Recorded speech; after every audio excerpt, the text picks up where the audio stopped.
Michael Jordan's legendary trainer just dropped some absolutely shocking revelations about Caitlin Clark's injury situation that nobody saw coming.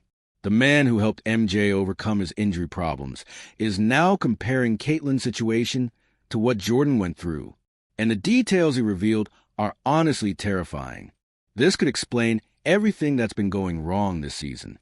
But before we get into these shocking revelations from MJ's trainer, let me know in the comments, did you suspect that Caitlin Clark's muscle gain might be causing these injury problems?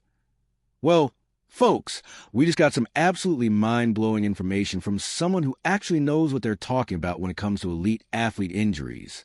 Was as obsessed as he was, but I needed to know. Now, everyone, you have the Fitbits that, count the person's step. I would literally write down how many steps he took every single basketball game. I have pieces of paper still now. I would rewind it, watch it again, rewind it, watch again, 1, 2, 3, 4. This is how many steps he took in the first quarter. This is how many took in the second. These how many took he took to the left. This is how many took to the right, forward, back, all this stuff. So that way I could understand which body part and which angle he used most, which one he used less. And the training programs were totally developed. He was literally Michael Jordan's trainer and worked with some of the greatest athletes in sports history.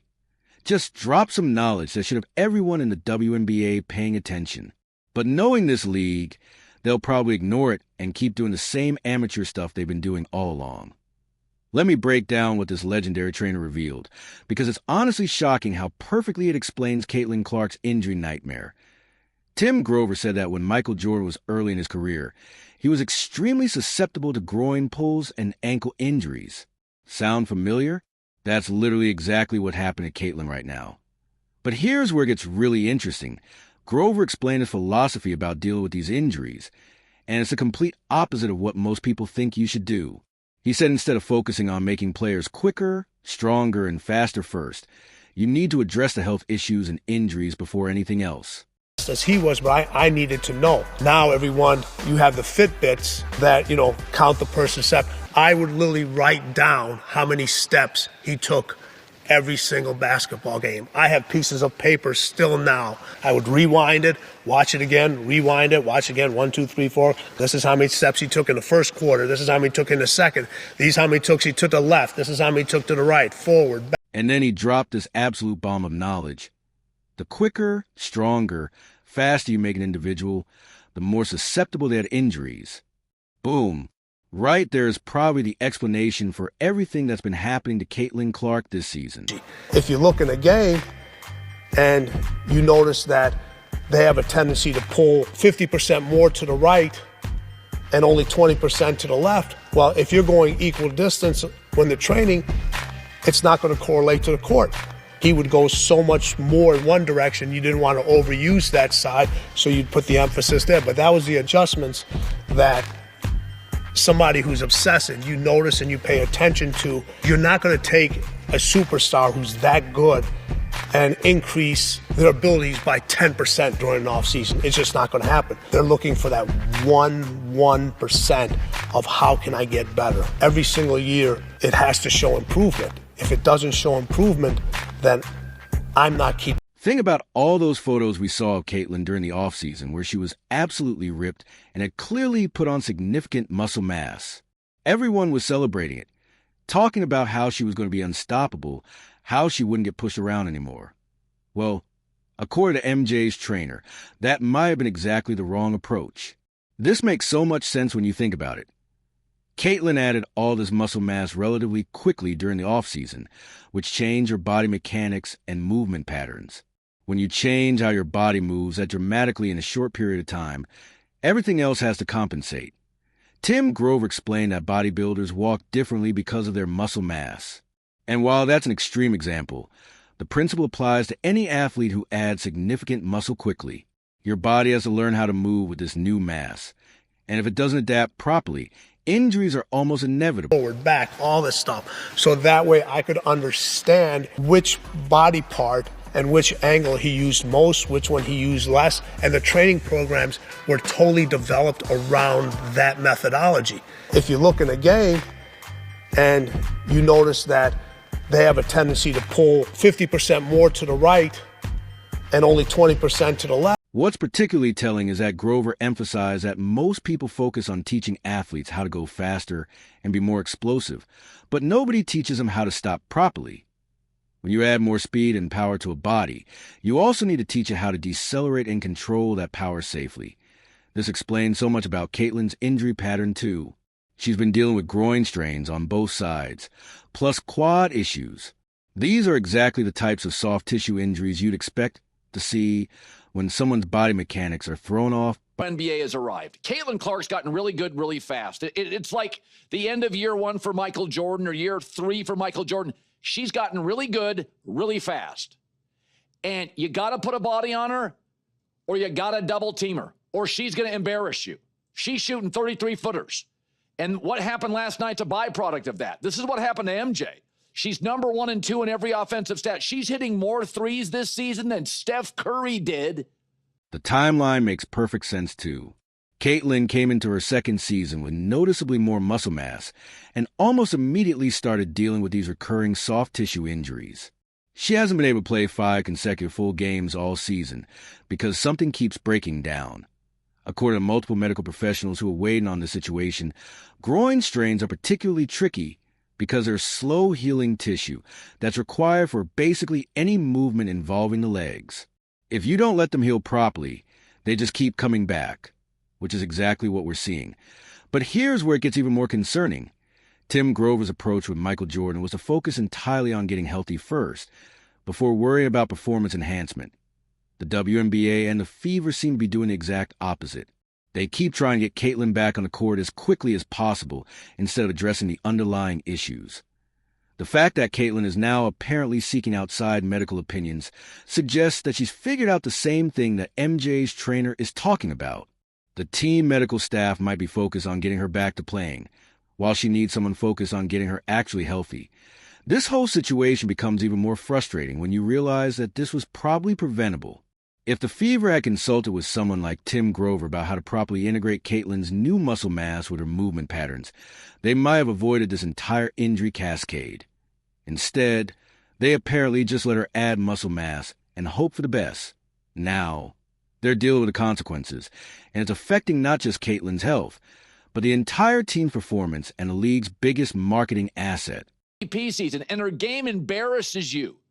So like men's basketball, J.C. Sheldon had the task of stopping the latest superstar in her basketball league. The comparison to Michael Jordan's early career is particularly telling because the NBA in Jordan's era was extremely physical, just like the WNBA is now. But the difference is that Jordan had proper medical and training support to help him overcome those injury issues. Caitlin apparently doesn't. Tim Grover's philosophy about making players healthier first, which automatically improves their game, is exactly what Caitlin needs right now. Instead of trying to rush her back to play through injuries, someone needs to take a step back and address the root causes of why she keeps getting hurt. The muscle imbalance theory makes so much sense, too. When you add muscle mass quickly on one side of your body, or in certain muscle groups, other muscles have to compensate. If those compensating muscles aren't strong enough or properly conditioned, they become vulnerable to injury. This could explain why Caitlin has had groin strains on both sides. Her left side gets injured, so her right side has to overcompensate, which then leads to injury on that side. It's a cycle that will continue until someone addresses the underlying mechanical issues. What's really concerning is that, according to medical experts, if these issues aren't properly addressed, Caitlin could be at high risk of re-injuring these same areas for the rest of the season. That's not just bad for her, that's catastrophic for the entire WNBA. The league finally has their golden goose, the player who brought unprecedented attention and revenue to women's basketball, and they're letting her get destroyed by preventable injuries because they don't understand basic sports medicine principles that have been known for decades. Tim Grover mentioned that addressing injuries first automatically improves performance, which is exactly what Caitlin needs to hear right now. She doesn't need to be tougher or play through pain. She needs proper medical care that addresses the root causes of her injury problems. The fact that she's apparently seeking outside medical opinions suggests that she understands this, even if her team doesn't.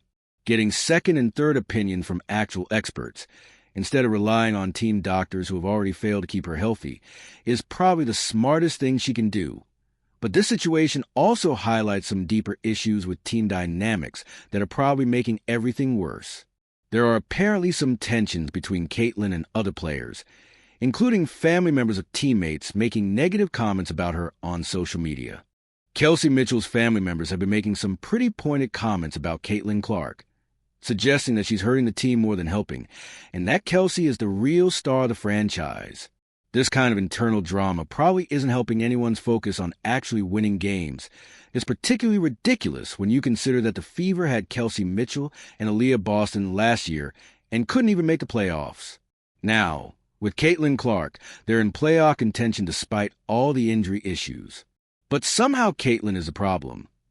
This kind of petty drama is exactly what you'd expect from an organization that doesn't understand how to properly support their biggest asset.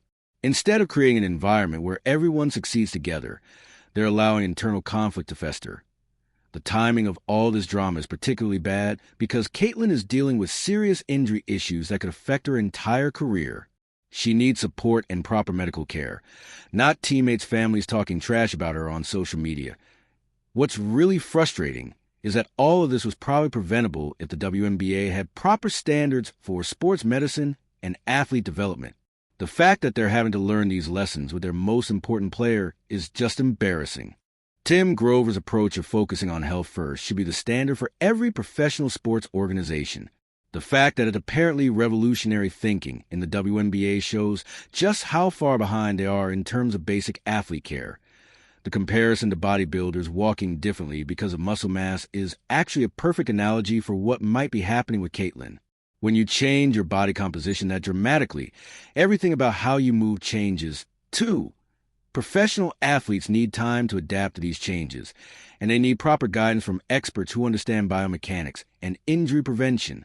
The WNBA apparently doesn't provide that level of support, which is why their biggest star is constantly getting hurt. The fact that multiple medical professionals have now suggested that Caitlin might need advanced treatments like stem cell injections shows just how serious the situation has become. These aren't minor injuries that will heal with rest. These are complex issues that require expert care.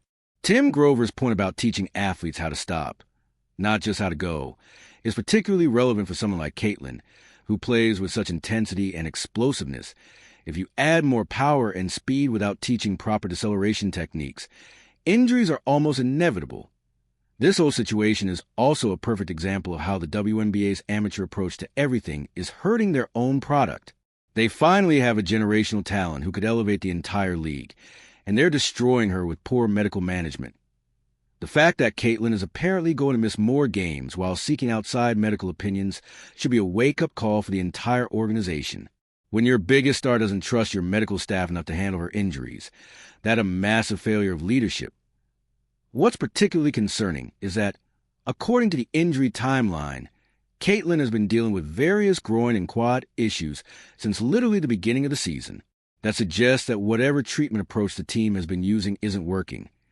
Tim Grover's success with Michael Jordan shows what's possible when you have proper medical and training support. Jordan was able to overcome his early injury issues and go on to have one of the greatest careers in sports history. Caitlin could do the same if she gets the right help, but that requires the WNBA and the Fever to swallow their pride and admit that their current approach isn't working. They need to bring in actual experts who understand how to properly manage elite athletes, not just hope that their current medical staff figures out eventually. The broader implications for the league are huge, too. If they can't keep their biggest star healthy, what message does that send to other elite players considering WNBA careers? Why would anyone want to play in a league that can't provide basic medical support? The fact that college referees make more money than WNBA referees, as Colin Cowherd pointed out, is just one example of how the league operates on amateur standards across the board. Medical care is apparently another area where they're cutting corners. This whole situation with Tim Grover's revelations should be a turning point for how the WNBA approaches athlete care. They have access to the same knowledge and expertise that helped Michael Jordan become the greatest player of all time. They just need to be smart enough to use it. The fact that Caitlin is seeking outside medical opinions suggests that she understands what Tim Grover is talking about better than her own team does. She needs to focus on getting healthy first, not on getting back to playing as quickly as possible. What's really sad is that this entire injury cascade was probably preventable with proper planning and medical support. Instead, the WNBA is learning expensive lessons with their most valuable asset, and it's affecting everyone involved. The muscle gain theory that Tim Grover's comments support makes so much sense when you look at the pattern of Caitlin's injuries. Soft tissue injuries that keep recurring on both sides of her body are exactly what you'd expect when someone's biomechanics are thrown off by rapid physical changes. The fact that medical experts are now suggesting she might not be fully healthy until the offseason should terrify everyone in the WNBA. Their biggest draw, their main marketing asset, might be compromised for the entire season because of preventable medical management failures. Tim Grover's philosophy of making athletes healthier first, which automatically improves performance, is exactly what the WNBA needs to embrace.